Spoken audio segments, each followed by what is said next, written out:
I was right. I knew my top 25 list would be completely different this year, but it wasn't in the ways I imagined. I never got around to Kings Island or Michigan's Adventure, but I did get to Six Flags Great America. It was a hell of a year for sure. Next year, I plan on going to the big three Missouri parks, a couple Wisconsin parks, Michigan's Adventure, maybe Indiana Beach, and I plan on revisiting some parks. So my list will be completely different next year as well, but I'll get more detailed about it in a future video. Without further ado, let's get into the ranking. Taking the 25th spot is Excalibur at Valley Fair. This is exactly what I'm talking about. This ride was my number 8 last year, and now it's here. Anyways, this ride may be short, but it delivers some wicked forces. Even with the trim drop, there's still airtime towards the back row. And then there's a Magnum hill later that gives a very strong pop of ejector airtime. Since most of this ride is helixes, it's nice that they all provide very strong positives. This ride also throws in a couple of great lateral moments. The first turnaround was just a constant feeling of being pinned to the side of the train. After that, the ride whips into the first helix. This transition is the one major problem I have with this ride. I know I said aero profiling doesn't bother me at all, but this moment can't be experienced properly without bracing for it. Other than that, this ride is a joy to experience and a must ride when visiting Valley Fair. In 24th place is Hollywood Rip Ride Rocket at Universal Studios Florida. I know it's an unpopular take, but I did enjoy this ride. I found the non-inverting loop and the pops into the brake runs to give great airtime moments. On top of that, I found it to be relatively smooth. It did help that my one ride was in the front. There are also some pretty intense helixes throughout the ride. It did lose some of its power in the second half, and the multitude of brake runs did get a little tiresome towards the end. Thankfully, I never experienced a full stop on one of them, but I can see why that would frustrate some people. Overall, this ride is a fun time if the right expectations are set. In the 23rd spot is Rugaru at Cedar Point. This ride is an endless stream of strong elements. Sure, there's not a standout one, but they all contribute to the experience. I really enjoyed all the positives this ride had to offer, and that's mainly it. There were a couple moments of whip and even a hint of airtime in a couple spots, but it was mainly about the positives, and I think this ride executes it pretty well. This is an underrated ride that should be appreciated more. Taking the 22nd spot is Guardians of the Galaxy Cosmic Rewind at Epcot. This ride is the full Disney coaster package. It has thrilling elements such as the backwards launch and the forceful helixes, and it has an amazing story and theme. I love how the Guardians of the Galaxy were incorporated into the experience. It really feels like this would be the movements if the riders were actually there. This song playing in the background is also a nice touch. This ride has everything a Disney coaster should have. Taking 21st place is Viper at Six Flags Great America. This is a ride that really surprised me. I had forgotten that the first drop was twisted, so it was a great surprise to get all those laterals. There were also some great laterals in the turnarounds towards the end. Most of the turnarounds in the beginning were a little forceless. The same can really be said about the airtime. Most of the airtime hills gave good floater airtime, but not all of them did. The moment of airtime that really surprised me, however, was the drop off of the second turnaround. It genuinely gave some of the best airtime in the park. This ride really holds its own in a park with a stacked lineup of roller coasters. In 20th place is Batman the Ride at Six Flags Great America. It's all about the intensity with this ride. I know I've said it before, but the inversions give fantastic doses of some kind of force. The loops provide strong positives, and the corkscrew and zero G-roll provide great whip. The non-inverting elements also had some bite to them. The drop whipped me to the side at the top and had strong positives at the bottom. I even found the turnaround before the corkscrews to provide some force. I often wonder how a ride this innovative can be this good, because that doesn't always happen. In the 19th spot is Superman Ultimate Flight at Six Flags Great America. This ride does what it's meant to do perfectly. The flying aspect made me feel extremely vulnerable, and yet it made me feel like I was actually flying, like Superman. The turns may be graceful to most, but I felt some force, likely because of the vulnerability, and the inversions were just demonic, especially the pretzel loop. Even preparing for its intensity, I still felt my face being ripped off. This ride surprised me in every spot possible. Taking the 18th spot is Xflight at Six Flags Great America. The same sentiment of vulnerability can be applied to this ride. Due to how open the trains were, I felt even more vulnerable with this ride. Every time the ride vehicle would pass closely by another piece of track or go through a near miss, I actually got a little scared. The inversions on this ride are really well implemented, and the helixes did give some good positives. I also did find this ride to have a little bit of a rattle. Normally I wouldn't find that as much of an issue, but I did have a growing headache that day, so it did get to me a little bit. I did sit in an outside seat, so that didn't help, but it made the elements a lot more crazy than if I was in an inside seat. Taking 17th place is Val Raven at Cedar Point. I don't understand why this ride gets all the hate it does. Sure, it's at a park with many world-class roller coasters, but that shouldn't make it any less enjoyable. The vertical drops give textbook floater airtime. There's straight vertical drops. There's no force in any direction. The inversions on this ride were really buttery by being really smooth and floaty. They had some decent whip and hang time. I even found the final two airtime moments to give some good floater airtime, which is crazy to me because I was sitting in the middle row. Somehow, I also didn't find any problems with the restraints. I've heard they restricted the airtime quite a lot, but they were pretty loose for me. I just got pretty lucky with this ride overall. In 16th place is Expedition Everest at Animal Kingdom. This ride pulls in all the attributes that make a great Disney coaster. It's got a great original story, thrilling elements, a long ride time, and great immersion into said story. This ride can actually get kind of crazy. In one of the helixes in the pitch black, I swear I thought we were going through a vertical loop. It was that intense. When I went backwards for the first time on this ride, I was instantly hooked. Because of how shocking of an experience this was for me, this was the only Disney coaster I actively sought to re-ride. In the 15th spot is Max Force at Six Flags Great America. What this ride packs in its short duration is nothing short of amazing. The launch is easily the best one I've ever experienced, and one of the only moments on any coaster I felt true fear on. I was genuinely freaked out by the launch when I first saw it in person. And then there's the Heartline roll. That gives some of the finest whip I've ever experienced on a coaster. Sure, the other elements may be duds, but they still gave me weird hang time. This is a ride that needs to be experienced to believe how good it is. Taking the 14th spot is Gatekeeper at Cedar Point. This ride takes everything I enjoyed about Xflight and enhances them. I like how surprisingly whippy most of the inversions were.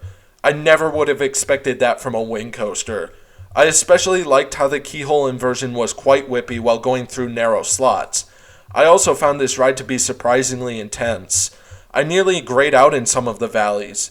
This ride was also very smooth, even on an outside seat, which I didn't expect because I did get a little shake on X-Flight 2 days prior. This ride is everything I expected it to be, and more.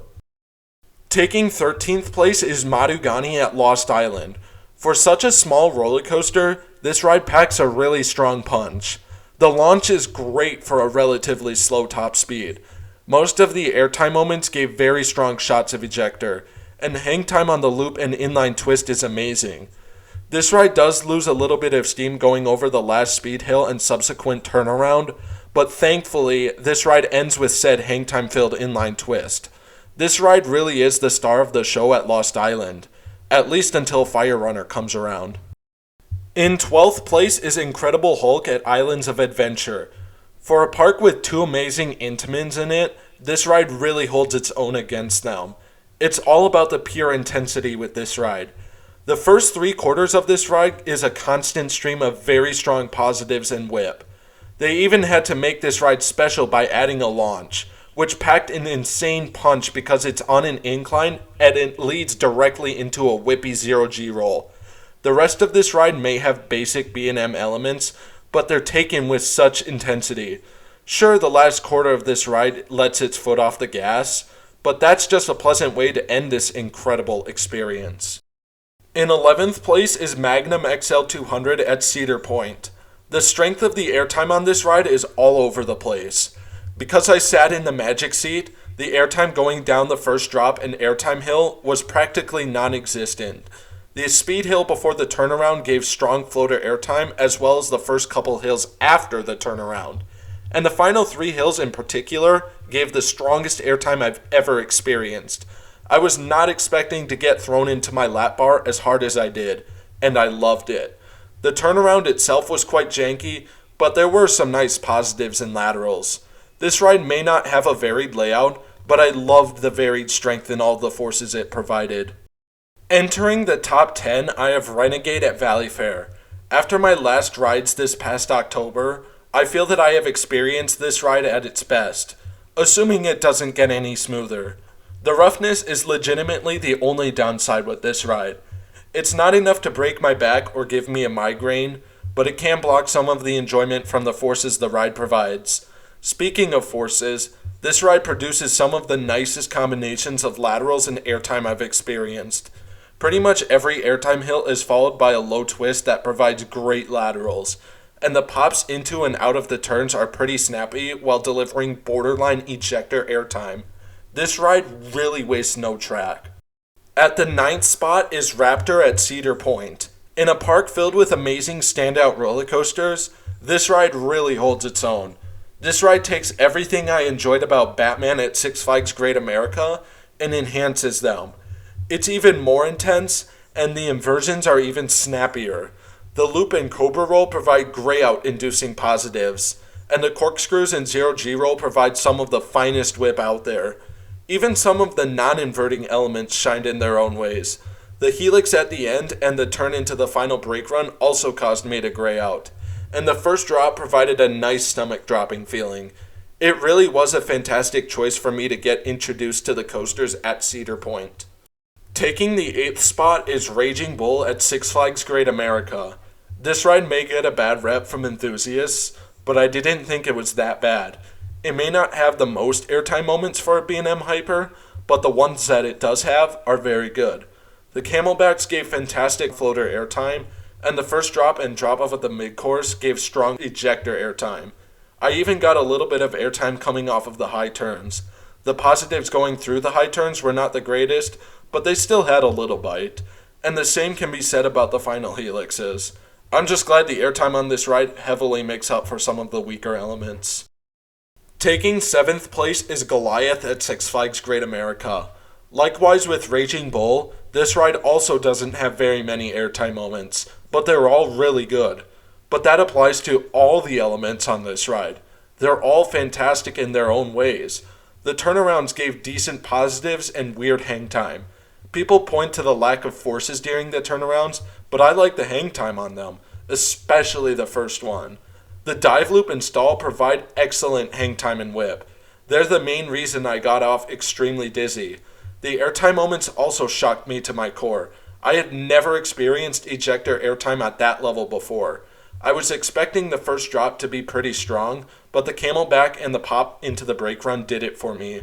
For being my first RMC, this ride still surprised me in many ways.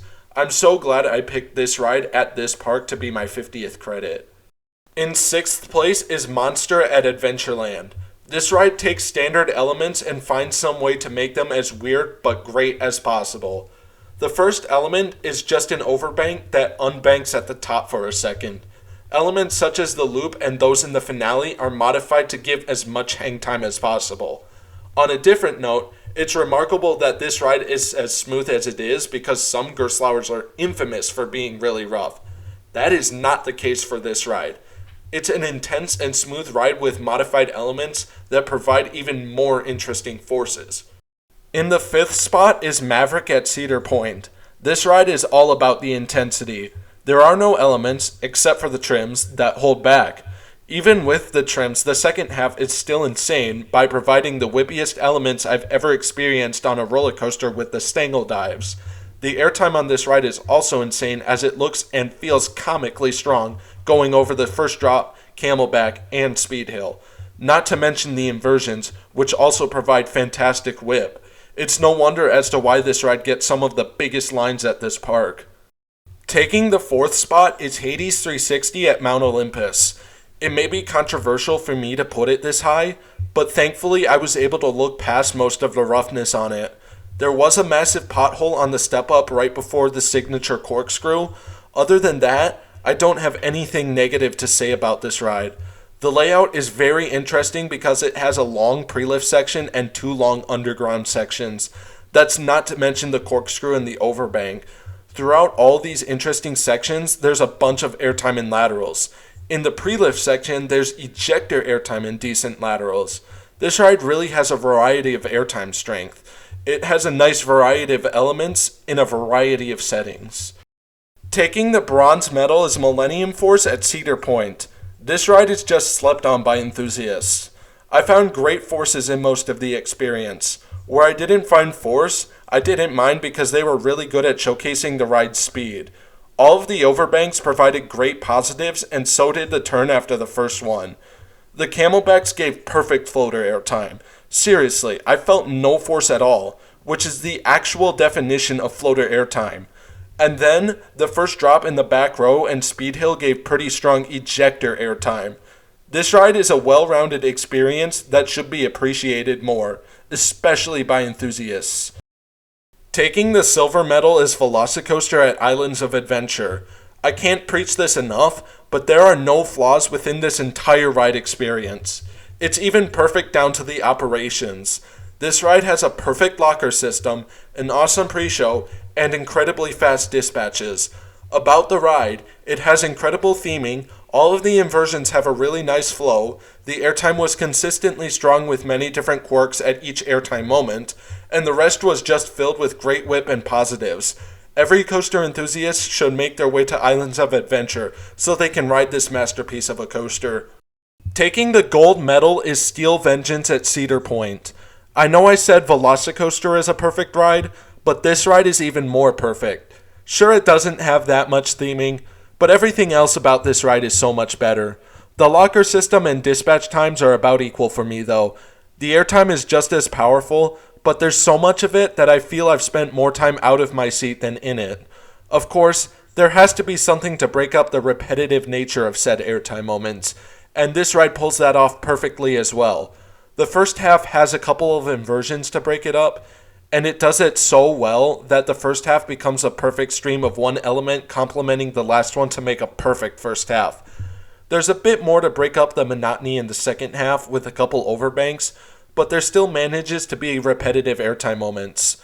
But all the unique elements have already passed, so it just goes on to the best ones. At this point, I don't believe many roller coasters out there could possibly top this ride for me. That will wrap it up for this video. It was so much better for me to make because I could start it by talking about roller coasters that were actually good. It was kind of a mess with my ranking last year. As always, I hope you all enjoyed the video and I'll see you in the next one.